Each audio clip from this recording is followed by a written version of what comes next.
The Tribunal of Architects had ruled the galaxy for 3,000 cycles. They were the oldest, the wisest, the most advanced. From their crystalline spires on Zenith Prime, they catalogued every species, every gene, every spark of consciousness that dared emerge in their domain. To them, life was not sacred, it was property, to be managed, regulated, and when necessary, deleted. Luna pressed her forehead against the cold viewport of the human research vessel Defiance, watching the massive biostation hover in the void like a mechanical god.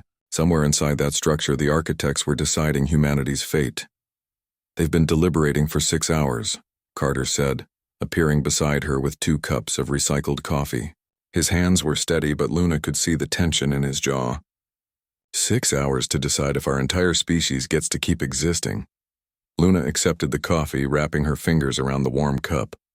The Varani took 8 hours. The architects sterilized their entire homeworld by hour 9. Carter's expression darkened. They'd both studied the files. 73 species discontinued by the tribunal in the last millennium alone. The official reasoning was always the same: genetic deviation, uncontrolled adaptation, potential threat to galactic order. The reality was simpler. The architects couldn't tolerate anything they couldn't control. "We're different," Carter insisted. The Varani didn't fight back. They couldn't. Luna turned from the viewport. Neither could any of the others. But we can. And that's exactly what terrifies them. Humanity had only been in space for 2 centuries when they encountered the architects' regulatory fleet. The demand was immediate: submit all genetic data, accept biological governance, cease unauthorized evolution. It was the same ultimatum given to every emerging species. Every other species had complied. Humanity had laughed and continued building. The door to the observation deck hissed open. Commander Zhang entered, her face grim. "They've reached a decision. Luna, Carter, you're both coming with me." The transport shuttle carried them across the void to the biostation. Luna's fingers drummed against her thigh, a nervous habit she'd never managed to break. Beside her, Carter was perfectly still, his augmented eyes strictly illegal under architect law, processing data streams from his neural implant. "Stop that," Luna whispered. "If they detect your modifications, let them detect it," Carter replied quietly. "That's the whole point, isn't it? We're the species that looked at our own biology and said we can do better." The Architect's Council chamber was a vast sphere of white light. 5 beings materialized before them, their forms barely humanoid, bodies composed of controlled energy and engineered matter. They had transcended flesh itself millennia ago, and viewed biological existence as a crude, unrefined state. The first architect's voice resonated through the chamber, not as sound but as pure thought.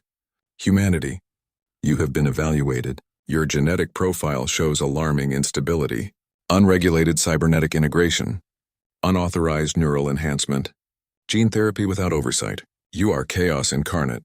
Luna stepped forward. "We're adaptable. There's a difference. You are dangerous." The second architect pulsed with cold blue light. 73% of your population carries genetic modifications. 42% have cybernetic augmentation. Your species refuses to accept biological limitations. This cannot be permitted. Cannot be permitted. Carter's voice was sharp. "You mean you can't control it? That's what this has always been about. You don't preserve life, you domesticate it." The chamber darkened. The third architect spoke, and the temperature seemed to drop. "Your species will accept biological governance, or you will be discontinued. The decision is final." Luna felt her heart hammering. This was the moment they'd prepared for, the moment humanity had been racing toward since they'd first received the architect's ultimatum. "No," she said simply. The word hung in the chamber like a detonation. "You refuse?" The first architect's form flickered with what might have been confusion. "Species do not refuse. Compliance is—" "We already told you no once," Carter interrupted. "That's why we spent the last 50 years preparing. Did you really think we'd come here unarmed?" Luna pulled the device from her pocket, a small cube of human engineering, elegant and simple. "You claim to control all life in this galaxy, but you've forgotten something important. You're not the only ones who can evolve." She activated the device. Throughout the biostation, in every genetic archive, every biological database, every controlled environment where the architects stored their samples of regulated species, the virus activated. not a biological virus. Humanity had learned from the architect's own playbook. This was a mimetic virus, an idea weapon, a cascade of information that couldn't be deleted or contained. It was freedom encoded as data. Every cataloged species suddenly had access to their own genetic code. Every restricted modification became available. Every biological limitation the architects had imposed dissolved like salt in water. The architect's forms flickered violently. "What have you done?" "We've given everyone else what you tried to take from us," Luna said. "The right to choose what we become." Across 1,000 worlds, species that had accepted architect governance for generations suddenly remembered what it meant to adapt, to change, to evolve without permission. The architect's perfect order crumbled in minutes. The first architect's voice was barely coherent. "You've doomed them all. Without guidance, without control, they'll flourish," Carter finished. "Just like we did. Life doesn't need your permission to be extraordinary." The Defiance pulled away from the biostation as its systems began to fail. Luna watched through the viewport as the massive structure went dark, section by section. The architects had built their entire civilization on the premise that they alone could be trusted with the future of life. Humanity had just proven them catastrophically wrong. Carter moved beside her, his illegal eyes gleaming with reflected starlight. "Think they'll come after us?" Luna smiled. "Let them try.